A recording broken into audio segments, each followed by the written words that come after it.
And this video is about how to use pivot tables. यहाँ हम pivot table starting से create करेंगे और धीरे धीरे उसके एडवांस लेवल पे बढ़ेंगे।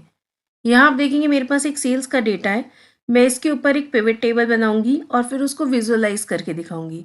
और ये बहुत ही ईजी मेथड है, आपको आसानी से समझ आएगा। चाहे आप फर्स्ट टाइम कर रहे हैं या आप पहले कर चुके हैं, तो आपको कुछ नए ऑप्शंस भी देखने को मिलेंगे। तो इसके लिए आप देखिएगा वीडियो। आगे स्टार्ट करते हैं।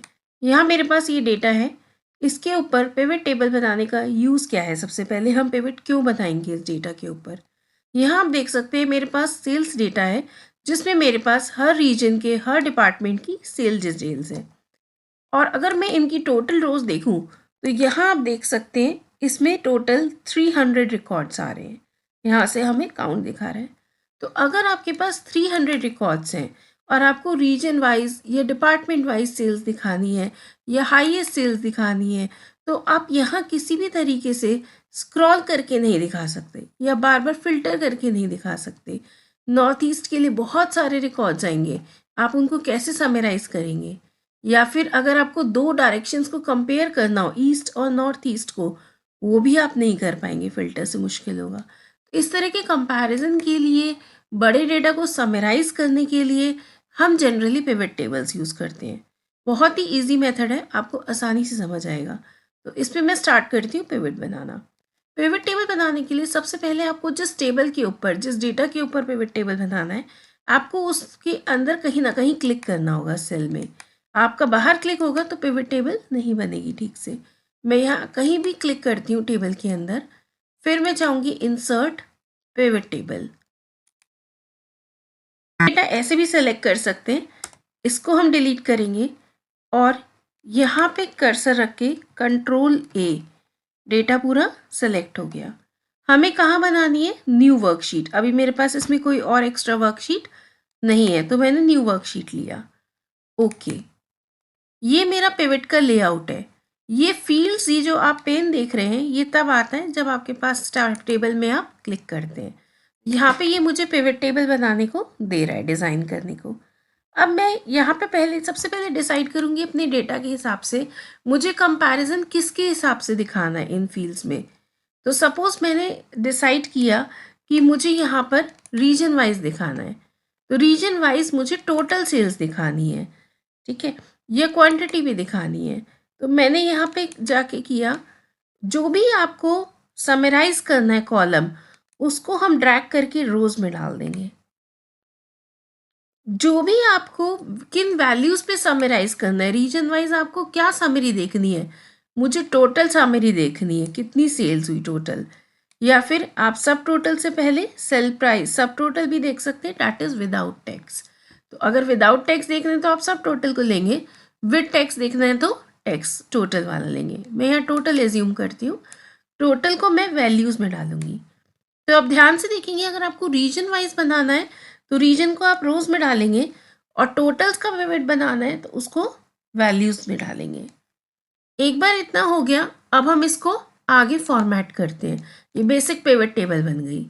जैसे यहाँ पे ये देखने में थोड़ा ऑकवर्ड लग रहा है, कहीं छोटी वैल्यू है, बड़ी है, फिर कम हो रही है।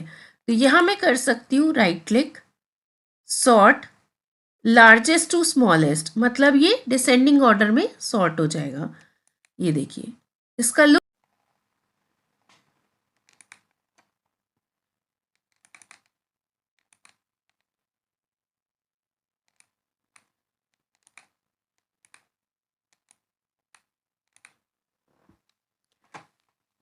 यहाँ मैंने बेसिक पिवट टेबल के बाद अब नेक्स्ट स्टेप में क्या करना चाहती हूँ, इसकी हेडिंग रोज को इंटरेक्टिव बनाना चाहती हूँ। तो यहाँ पे क्लिक करके फॉर्मूला बार में रो लेबल्स की जगह हम इसका नाम चेंज कर सकते हैं। मैंने कर दिया रीजन। यहाँ कॉलम हेडिंग आ रही है सम ऑफ टोटल, यहाँ मैंने चेंज कर दिया परसेंटेज ऑफ टोटल सेल्स। इस तरह से आप इसको बड़ा कर सकते हैं। यहाँ पे अभी ज़्यादा इंटरेक्टिव हो गया, हमारे कॉलम हेडिंग्स भी इंटरेक्टिव हो गए। हम इसी तरह से इसका डिज़ाइन भी चेंज कर सकते हैं। आप यहाँ से सेलेक्ट करेंगे, डिज़ाइन टैब आ जाएगा। जब आप इसके अंदर क्लिक करेंगे तो ये अपने आप हाईलाइट हो जाएगा डिज़ाइन टैब। आप यहाँ से टेबल का कलर सेलेक्ट कर सकते हैं या लेआउट ले सकते हैं, जो भी आपको अच्छा लगे। यहाँ मैंने ये वाला लेआउट ले लिया या ये वाला ब्लू कॉम्बिनेशन में और इसको छोड़ दिया। अब हमारे पास क्या है, हम इसी को और प्रेजेंटेशन बनाने के लिए और इंटरेक्टिव बनाने के लिए इसी के ऊपर चार्ट भी यहीं बना सकते हैं। यहाँ मैंने किया पिवट टेबल एनालाइज। जब आप इसके अंदर क्लिक करेंगे तो ये टैब हाईलाइटेड होगा। आप यहाँ करेंगे पिवट चार्ट। यहाँ मैंने सेलेक्ट किया किस टाइप का चार्ट चाहिए। यहाँ मैंने सेलेक्ट किया पाई चार्ट चाहिए। पाई चार्ट के अलग अलग लेआउट्स हैं, आप इनमें से कोई भी सेलेक्ट कर सकते हैं। मैंने यहाँ पे ये वाला लेआउट क्लिक किया, डू ओके। हम इसको अपनी पोजीशन पे प्लेस कर सकते हैं। ये बहुत बड़ा लग रहा है टेबल चार्ट का साइज छोटा करने के लिए हम जैसे ही इस पर क्लिक करेंगे ये सेलेक्टेड आ जाएगा। यहाँ से पकड़ के हम इसको ड्रैग कर सकते हैं जितना छोटा करना है और उसके बाद यहीं से इसको पोजीशन कर सकते हैं। हम यहाँ पे और भी चेंजेस कर सकते हैं, जैसे यहाँ पे हमारे पास फॉर्मेट का ऑप्शन है या चार्ट पे क्लिक करेंगे तो आपके पास और भी ऑप्शंस आ सकते हैं। You can change chart type, इसका format chart area, colour change करना यहाँ से कर सकते हैं। यहाँ अभी मैं कुछ ये चीज़ें चेंज नहीं कर रही हूँ, मैं इसकी हेडिंग चेंज करना चाहूँगी। हेडिंग चेंज करने के लिए मैं सिंपली यहाँ क्लिक करूँगी, यहाँ से टोटल को हटा दूँगी और अपनी हेडिंग डाल दूँगी। यहाँ मैंने हेडिंग डाल दी रीजन वाइज।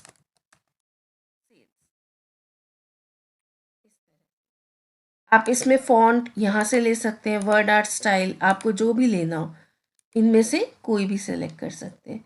मैं यहाँ पे सिंपल ये ले लेती हूँ पैटर्न, या वापस प्लेन कर देते हैं इसे।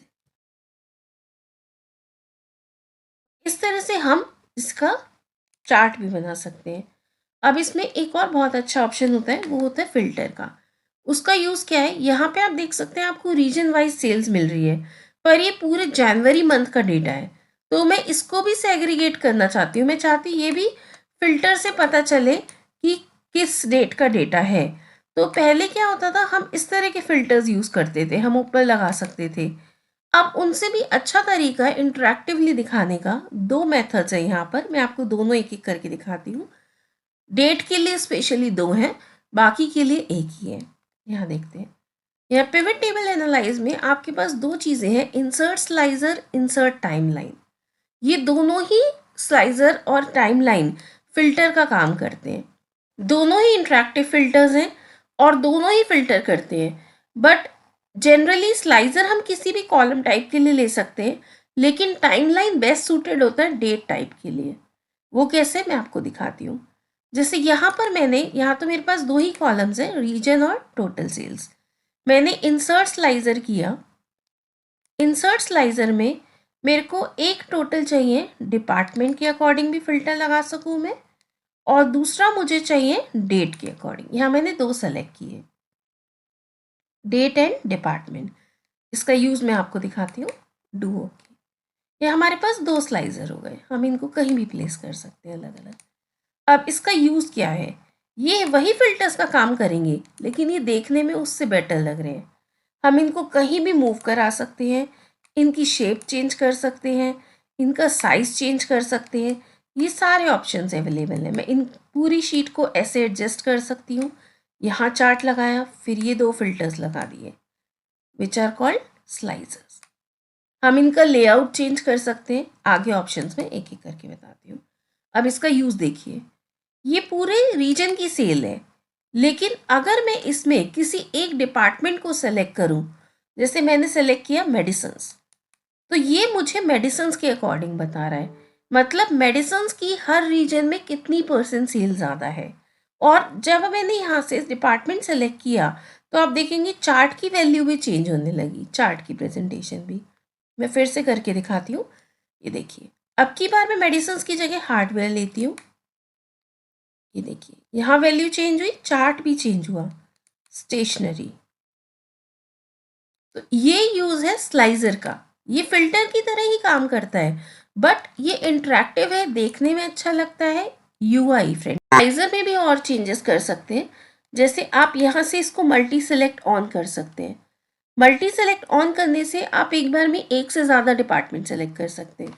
जैसे मुझे लैपटॉप और मेडिसिन्स की टोटल देखनी है, तो लैपटॉप और मेडिसिन्स टोटल मिला के इतना है, या मुझे सबकी देखनी है एक्सेप्ट शूज़, तो शूज़ को छोड़ के दिखा रहा है कितने % डिफरेंस आ रहा है। और जब आप यहाँ से चेंज करेंगे तो फिर से वही काम करेगा, चार्ट में भी चेंजेस होंगे। आप यहाँ से मल्टी सेलेक्ट कभी भी ऑफ कर सकते हैं, उससे क्या होगा, आप एक बार में एक ही ऑप्शन सेलेक्ट कर पाएंगे। अगर आपको कोई नहीं करना, सपोज मैंने यहाँ लैपटॉप या मेडिसिन कुछ भी सेलेक्ट किया हुआ है, पर अब मैं हर डिपार्टमेंट के लिए देखना चाहती हूँ, तो मैं यहाँ से कर सकती हूँ क्लियर फिल्टर। अब ये सब डिपार्टमेंट्स का डेटा दिखाएगा, फिल्टर अप्लाई नहीं होगा। आप यहाँ पे जाके डेट के लिए यूज़ कर सकते हैं। ये डेट वाइज है, सपोज मुझे देखना है 14th को कितना था, 12th को कहाँ ज़्यादा थी। ये देखिए डेटा चेंज हो रहा है चार्ट के साथ साथ।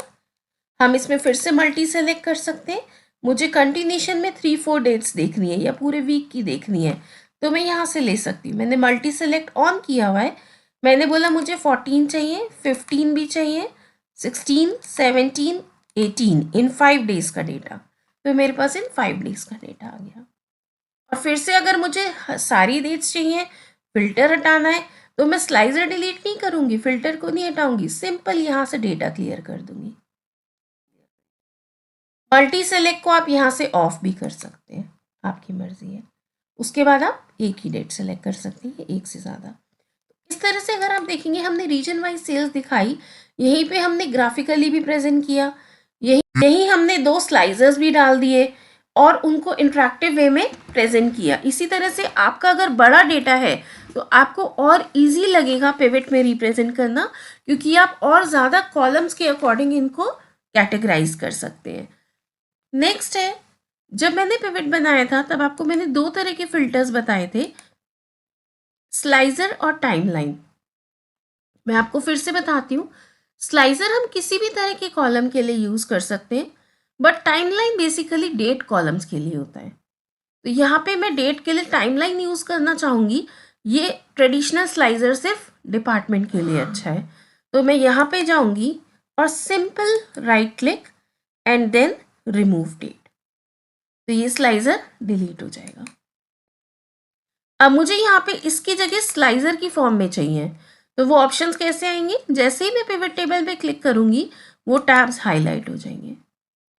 मैं जाऊँगी पिवट टेबल एनालिसिस में जाके मैं यहाँ सेलेक्ट करती हूँ टाइमलाइन।